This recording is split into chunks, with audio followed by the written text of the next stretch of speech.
Welcome back to episode 19 of Free Thoughts from Freedom Chiropractic and Rehab. Thanks for tuning in. This week's quote of the week comes from Liz Murray. She said, "This fork in the road happens over 100 times a day, and it's the choices you make that will determine the shape of your life." What a great concept. But who does this remind you of? We've talked about his book over the years several times. The second I read this, it reminded me of James Clear's book, Atomic Habits. It's not about the big changes we make on a day-to-day basis.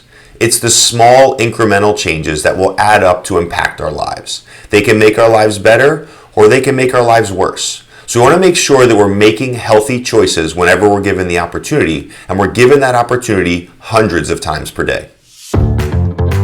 Okay, let's talk about health.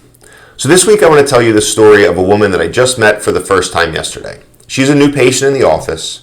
She's in her mid-40s, but she's been dealing with episodic lower back pain for the last 20 to 25 years. Recently, over the last year or so, she's been dealing with more significant and more frequent lower back pain, and it had her concerned. See, she has a daughter, she has a job, she has a life, and she's worried about what all of that looks like in 20 years. So when she's 65, is she going to be stuck in a wheelchair, or is she going to be dancing at her daughter's wedding? These are the things that matter, right? Those are the choices we have to make.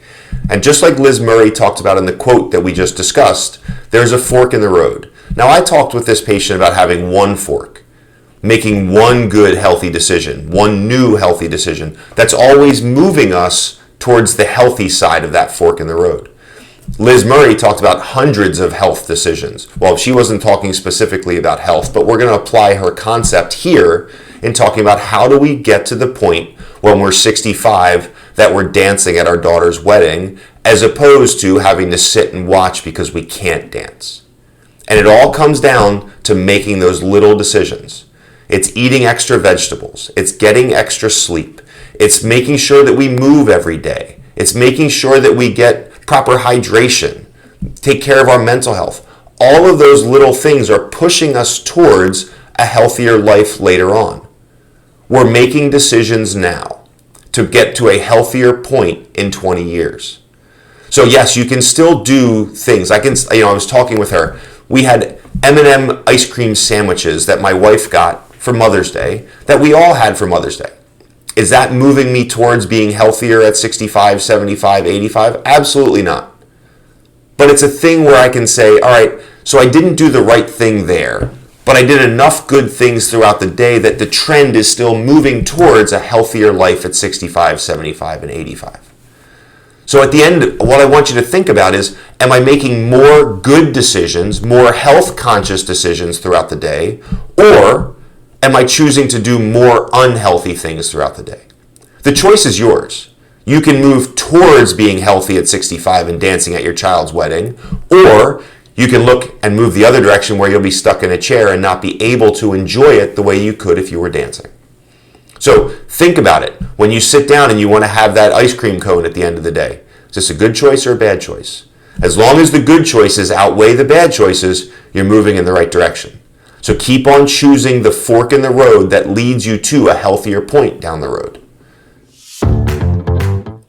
Now it's time for some good news. This week I just want to share a video.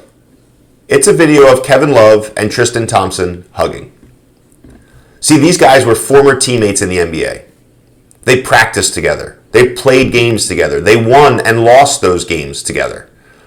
But what happened here was Kevin Love just recently lost his dad.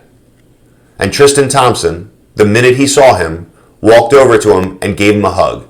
I'm not talking about a little bro hug, haha, pat each other on the back. This was an emotional hug. He was letting him know he was there for him. We all need that. We all know there are times when we face tough situations and we need to know that we have people in our corners.